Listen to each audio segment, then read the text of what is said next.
I would reach out to Race Day Quads and see if they can give you a hand.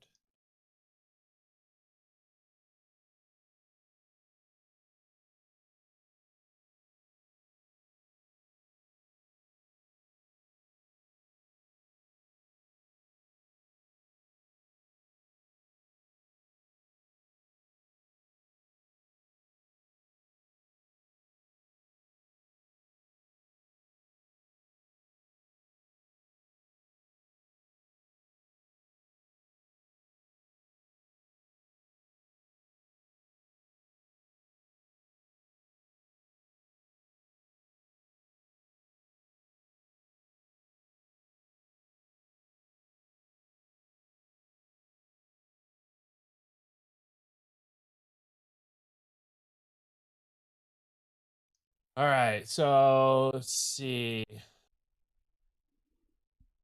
on the road here. So let's see.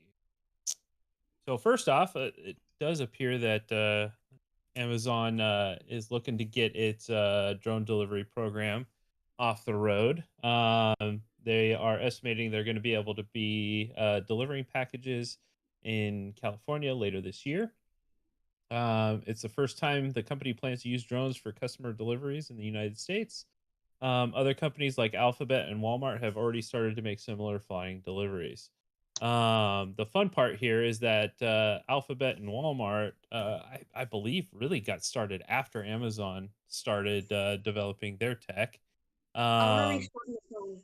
Give me, I'm gonna.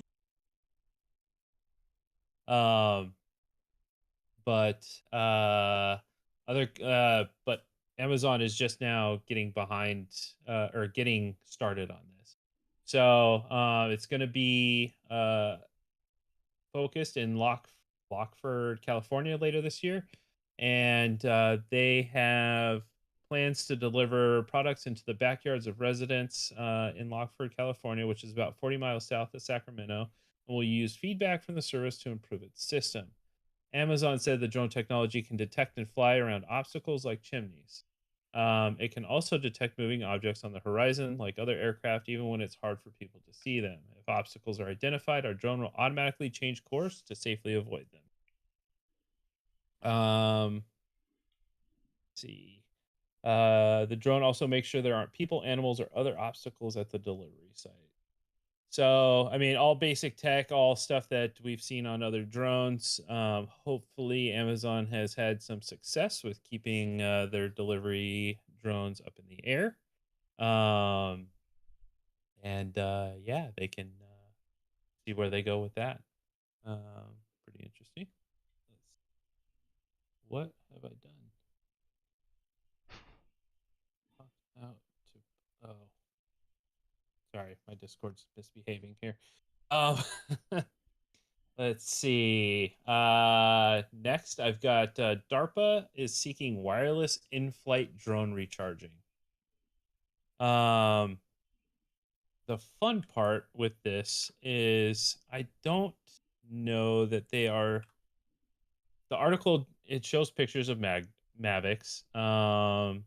But I don't know that they're meaning Mavics. So Um, the Defense Advanced Research Project Agency has issued a request for information for any technology or solution that enables aircraft tankers to recharge drones in flight.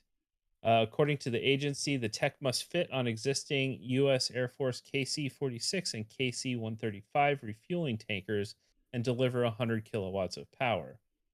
The recharging station must also be wireless, so the solution should allow tankers to transfer energy through laser energy beam technologies. So this is some Pretty Nikola Tesla specific kind of there. stuff here. so DARPA added that the Defense Department has already explored wireless energy transfer for its unmanned systems. This airborne energy well is a potential component of a more expansive energy web of power generation, transfer relays, and receiving solutions, enabling the Department of Defense to dynamically allocate energy resources to more flexibly deliver military effects. That's a big one. The fun part here is um, DARPA further explained that the drone charging tech must include thermal control to support operations in midair. The equipment must be capable of beam-forming laser energy in remote locations. I don't know a whole lot about energy transmission, but recharging via lasers? Alex, this is more up your alley, Yeah. right? What, recharging with lasers? I mean, Well, it is a beam of energy. right, right. Why can't you absorb it? Well, I mean, I'm not saying you're wrong. Well, I remember reading about experimentation with using light bulbs to transmit Wi-Fi or different signals like that, or wireless charging through light bulbs, um, and just using those signals that it send and sending signals through the light to detect things. So it doesn't seem too far off. Okay. It seems Well, plausible. all right. I mean, I'm down with it. I just don't think they're talking about these drones that are up They're here. not talking about Mavics. They're not even allowed to fly Mavics. Right? So I'm thinking we're looking at large scale And drones I here, highly but doubt they would show the pictures of what they're using because that's probably classified yeah, if oh, it's absolutely. VOD. But seriously, this is silly. Um, but I mean, hey, I mean, this would be cool technology for for consumers as well, right? Imagine being able to Yeah, set up a race course and hey, charge your recharge drones. gate in real life. Exactly, right? We've been Uh, asking for it for a while. so pretty cool, pretty interesting to see what comes out of that. All right, so this is something we talked about on our internal Discord, but I did want to bring this up because this is so absurd, it's beyond absurd. Um, so a new bill seeks to address dangerous drone use. U.S. Representatives Peter Meyer, Mike Gallagher, Dina Titus, and Josh Gottheimer recently introduced legislation that seeks to create a comprehensive federal restrictions to prohibit the most dangerous drone uses. The Drone Act, we got to come up with a better name than that because how many of those are there going to be? Among other provisions, prohibit attaching a weapon to a drone. So we're going to pause right there. And we're going to flip over to a We're new gonna page pick over apart here. each This of is, these things. yes, because this is who I am. So this is for those who don't know, this is the let me zoom in a little bit here so everybody can see. So this is the FAA Reauthorization Act of 2018. So, Section 363 prohibitions regarding weapons. In general, unless authorized by the administrator, a person may not operate an unmanned aircraft or unmanned aircraft system that is equipped or armed with a dangerous weapon. Dangerous weapon in this section has a meaning given that the term whatever in the section in the United States Code, and violation of $25,000. So, And this is pretty sure not that's already been and addressed. and because it's in the Reauthorization Act, it's law. It's Exactly. not a suggestion, Right. and So, it's not a reg. It's a law. two things. One, it's already been taken care of, guys. You know, you for bipartisan support. Great job. Did you read the bill that you guys voted on in 2018? Just throwing that out there. Well, Okay, you're gonna have moving to on. read it again. They might have to. So prohibit the willful removal of drone identification numbers. So, fun part is that I, as a pilot, my drone doesn't come with these numbers right here. This is something that I put on right there, mandated by the FAA. If I have to fix this thing, sometimes the sticker has got to come off. All right. So, that's dumb and that's not going to do anything. So, disabling their transmissions and anti-collision lights. So, let's go back to repair. If I have to repair my drone because the transmitter itself stopped working, or I have to disassemble it in order to work on a different part, I'm disabling the transmission. I'm turning or off an- the or drone. I'm disabling the transmission just by or unplugging the battery. anti collision what? Yeah, exactly. Not all So, drones have and anti-collision lights, or no, do they need them? no, Right. absolutely Or not. are required to, right? So the last one, I'm pretty sure is probably law already. Um, anyone attempting to get a prohibited object into a prison by way of drone. So pretty sure that smuggling items into a jail has been illegal for at least the last 50 years, Whether it's a if not drone 80 or a years. catapult or a weather balloon or whatever. Like, seriously, guys, like, are you just pretending you're working, or are we I actually thought trying to that's what all accomplish? I thought that's always what Congress did. This is just to Yeah, look you might good for not be wrong. re-election. It could be. So anyway, But drone techno. Go ahead, Alex. Oh, I was gonna say the one thing that this does do, at least, or for some of these, is instead of it being a civil penalty, this would be a criminal penalty. That Right. is a major difference It is, with some but of these. well, okay, with one. Either way, you shouldn't really be doing these. So it'd be a But- criminal penalty to attach a weapon to a drone. Okay. I'm pretty sure a lot of states already have legislation. Now, I didn't dig that up because I didn't really feel like common sense dictated that I needed to do that, but pretty sure a lot of states already have that legislation. But disabling transmitters, removal of drone identification numbers that I put on there myself, that's dumb. Yeah, I like that Eh, quote so- there where it talks about we got to ensure that bad actors can't use drones to facilitate illegal activity and cause harm, because all bad actors follow the regulations, and this regulations Right. is what's going to stop them from doing it. So, I mean, seriously, how are you going to know that? And just positing a thing that I took this sticker off if you don't catch me or my drone. Okay, so if I do something with my drone, not that I would, but if I do something illegal with my drone and I take this sticker off, how are you going to know? Just saying.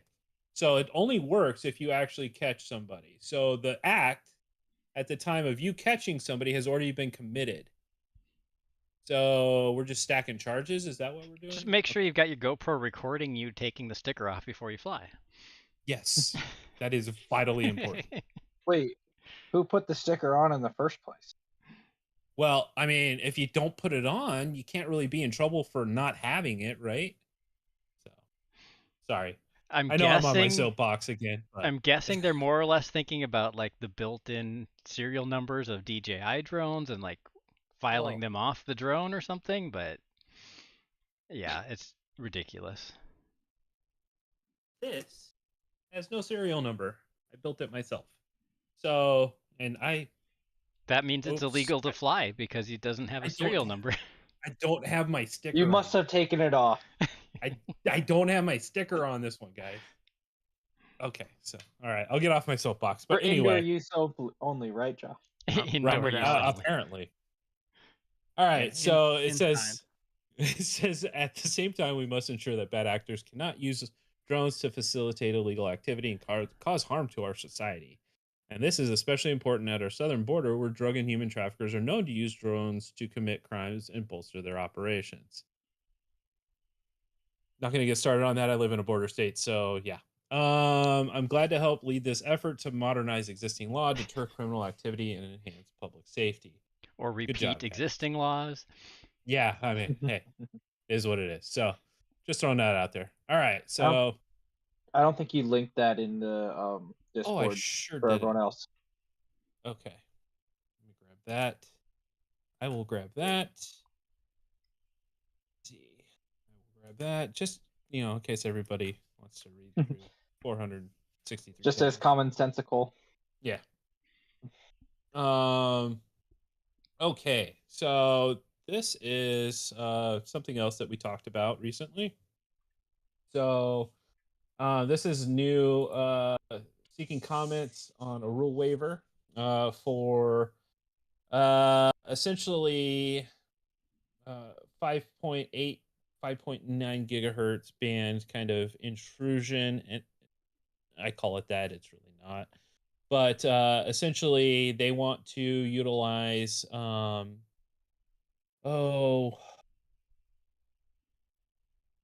5.895 to 5925 gigahertz band for transmission, basically transmission to certain models of cars.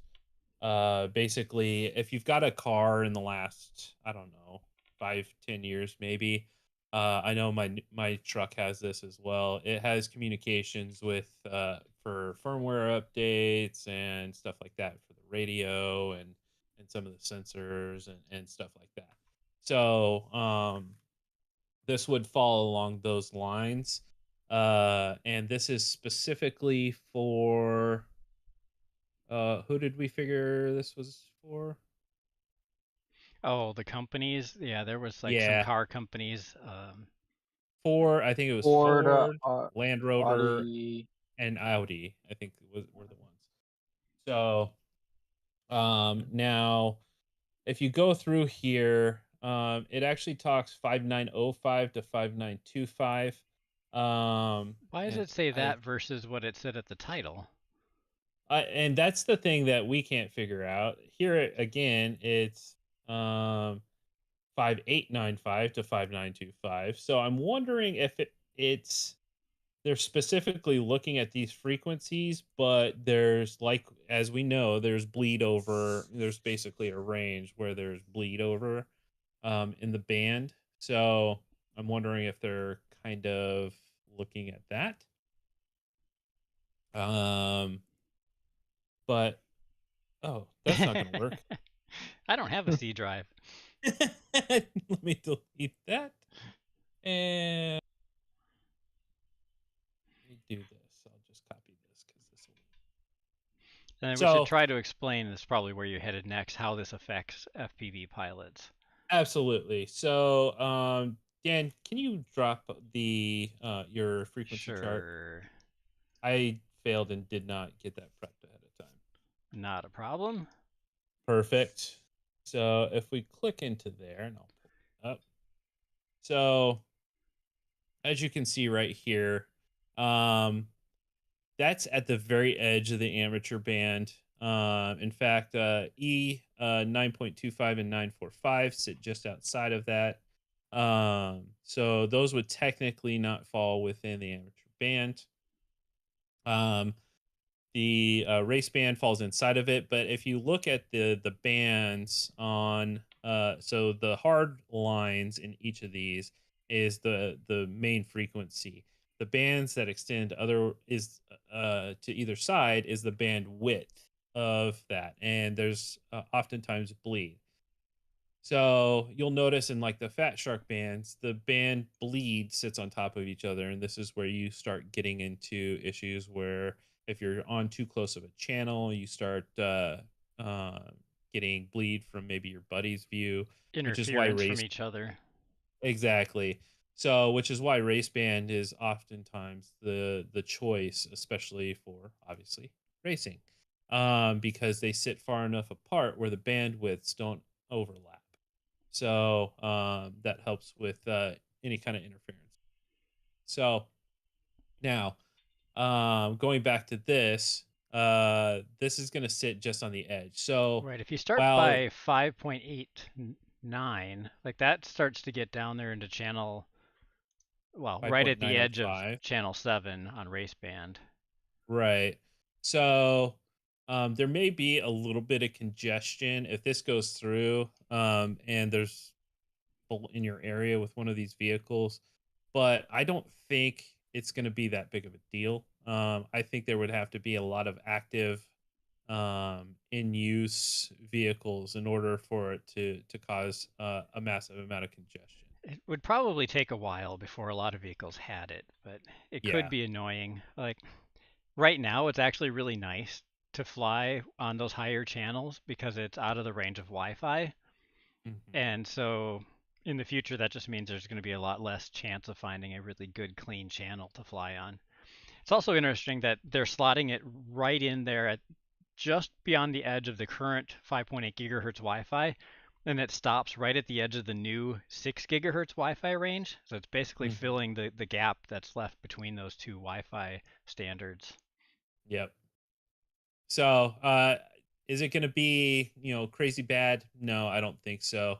Um, they're sitting right on that edge. So, I think I mean, even still, even if these cars get populous, and they're using this, excessively, if you're flying, let's say in a neighborhood or that kind of thing, you'd really need to be flying in a dense city location for this, I think, to have that much of an impact. One I of don't. the examples showed they were trying to get like street lights and stop signs and lights and all kinds of stuff to have this to talk to cars so that they could better know their environment when you're driving around. So Yeah, it if that's could the be a case, lot of then things, that, but yeah. So obviously, as we know, the speed of government would take a long time before that happens.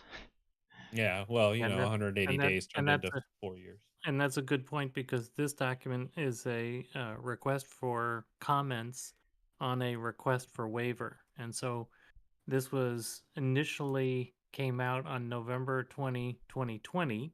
So we're pretty sure that the FCC has taken this decision, and it sounds like they're about to release an NPRM, and it does talk a little bit about a guidance document that'll go out after comments are received. So we have until 30 days from June 7, 2022 to get comments in on this Federal Register announcement.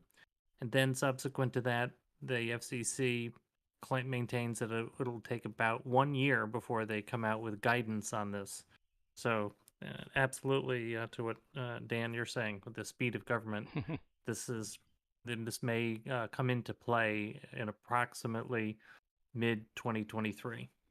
But for anybody who is concerned about this, the FAA or FCC is looking for comments on this right now. Yep. So, definitely, if you do want to comment, keep it professional and polite, and just let them know, hey, that's actually intruding on amateur band. Don't Amateur band forget, is there used. are people using this. Yeah, there are people using it.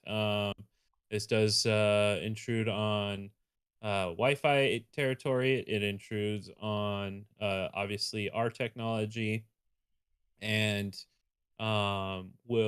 will and can possibly interfere with the own FAA's mandated remote ID program. So, there you go. Couple of hit points for you. Is this as big of a deal as we think? No, not really. Let's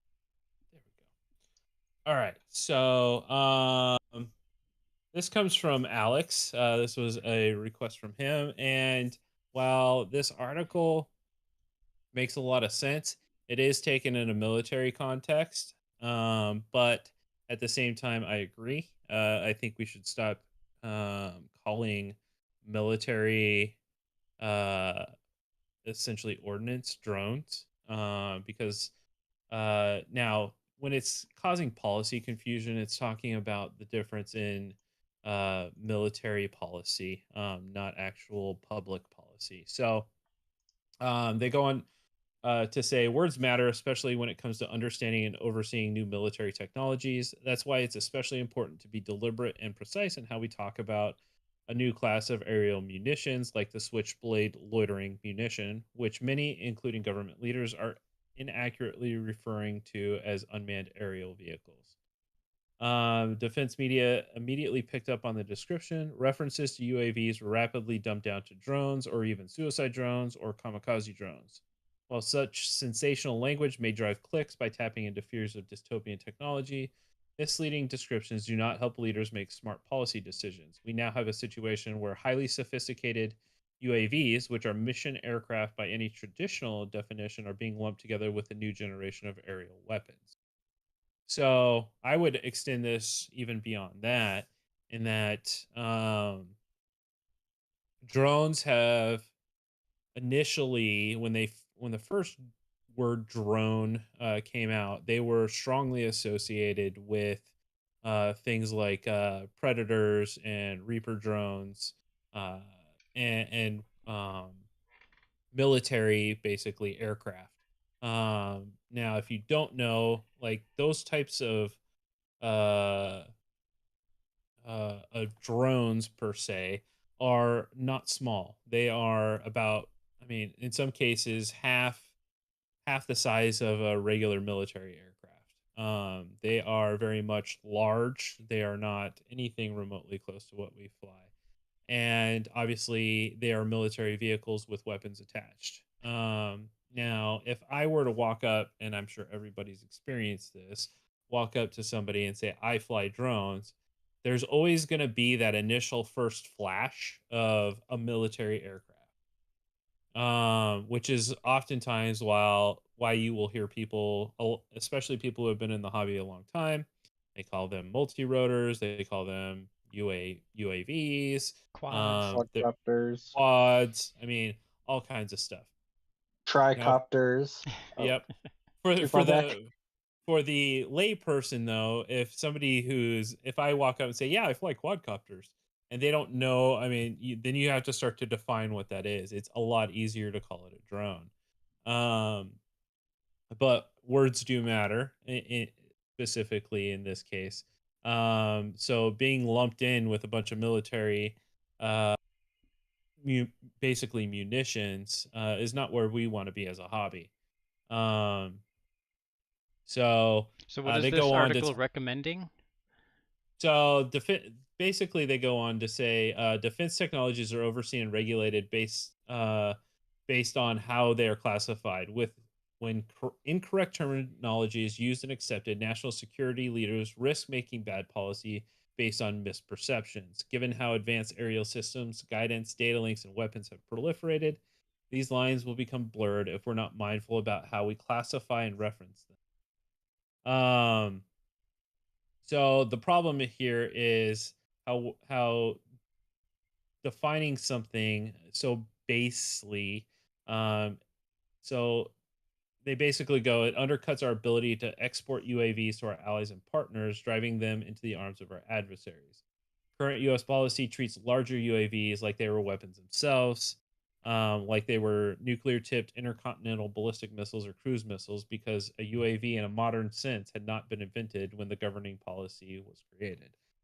So, um, I think in the military, I think he's pushing for essentially a more literal definition of what the units are. So, like the Switchblade, essentially what they are is loitering munitions. So they launch them, they kind of sit above the battlefield, and then when it senses or when they identify a target, it then goes into action and essentially kamikazes itself into said tank, um, or whatever else the target was.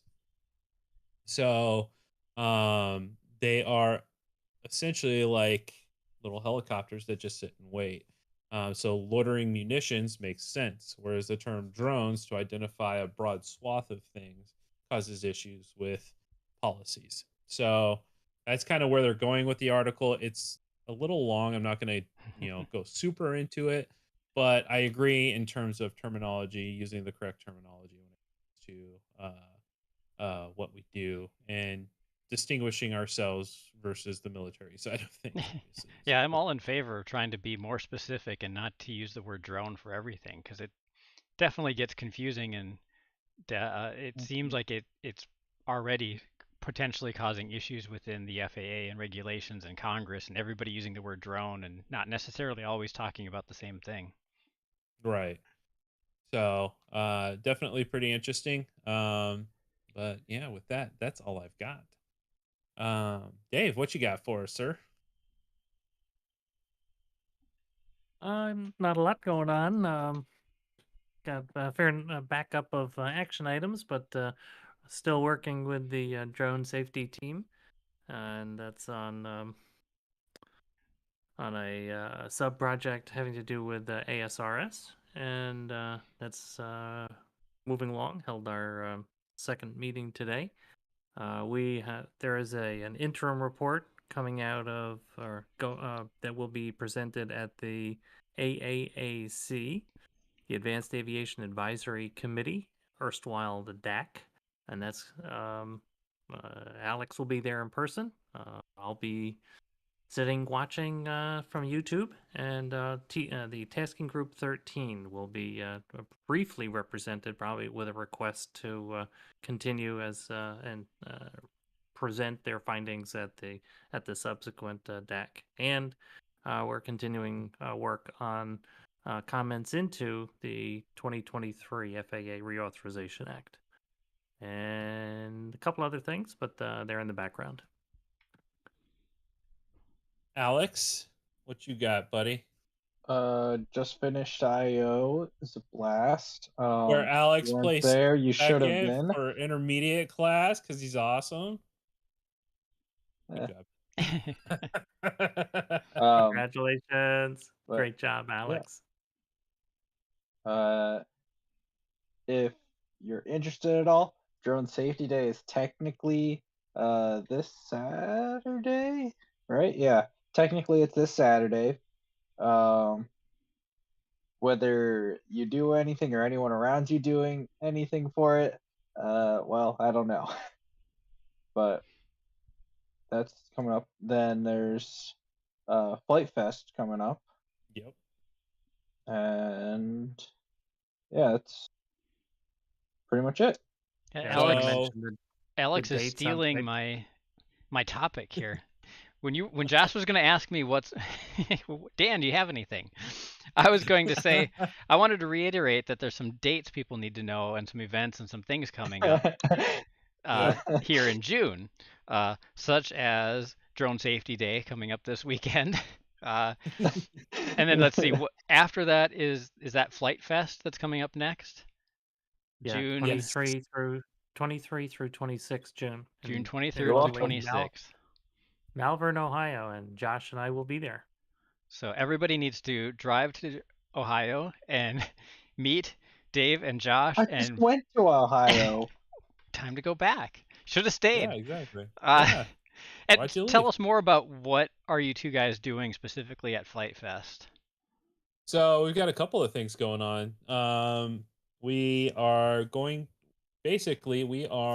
in charge of putting on the FPV side of the event. So we will have some space in the tents for troubleshooting. So if you've got some issues, you can come bring us your box of parts so we can try and help you get that put back together and get you up in the air.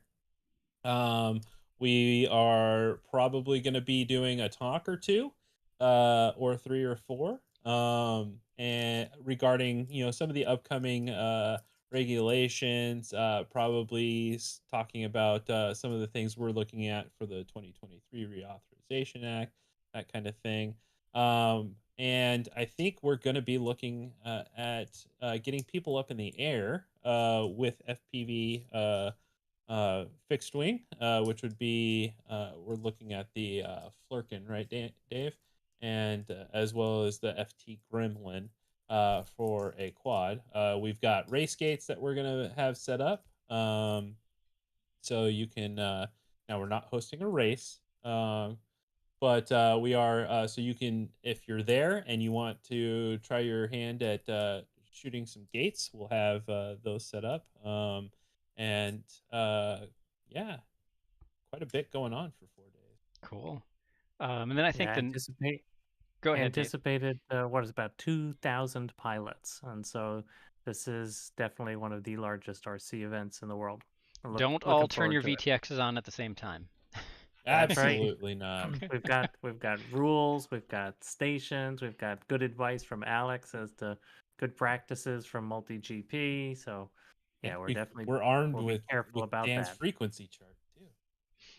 You just have to remember that with you. You gonna print out a couple copies? It's on laminate my them. phone. I've already got it on my phone. All right, so and then so let's see. Yeah. After Flight Fest, I suppose, is the next event that's coming up that we already touched on a little bit, is the AAAC, and that again was June 30th. June 30th. Okay. Yeah. Wasn't there then also a Beyond Visual Line of Sight Ooh, that event was on the coming up. 22nd. Good catch. That's 5:30 on p.m. Eastern, June June 22. 22nd. And Yeah, that good will catch. be live streamed by the FAA, correct? And that's where Yep. people are given the chance to, I don't know, react to the Beyond Visual Line of Sight ARC committee report. Yes. Yes. So we'll have to make sure we do a better job of advertising that when the day gets here, which Yeah, is that's coming up soon. Next week. Next Wednesday. And then, like we already talked about, there's that comment period for the FCC's frequency thing. I think that's all the things I had on my list that are coming up here by the end of June. So busy time. I sure would like When- to see a CBO thing sometime, this year at least. Huh. Just saying. That would So, be nice. if you're looking at Drone Safety Day, there's a couple of events going on. It's let's see, we've got Penn State University hosting some kind of event. We've got drone safety session from Albany, Georgia. We've got Puerto Rico Drone Academy hosting something. Women in drones. We got Drones Are the Good Guys. That might be a good one. Know Before You Fly virtual event. Looks like that's a virtual webinar. Airspace authorizations and waivers for Part 107. Do you want to drop a link to this page that you're reading these from? Absolutely. Be Any patient chat with the website? page. It's a little slow. This is the event page. Let me get to the basic page here.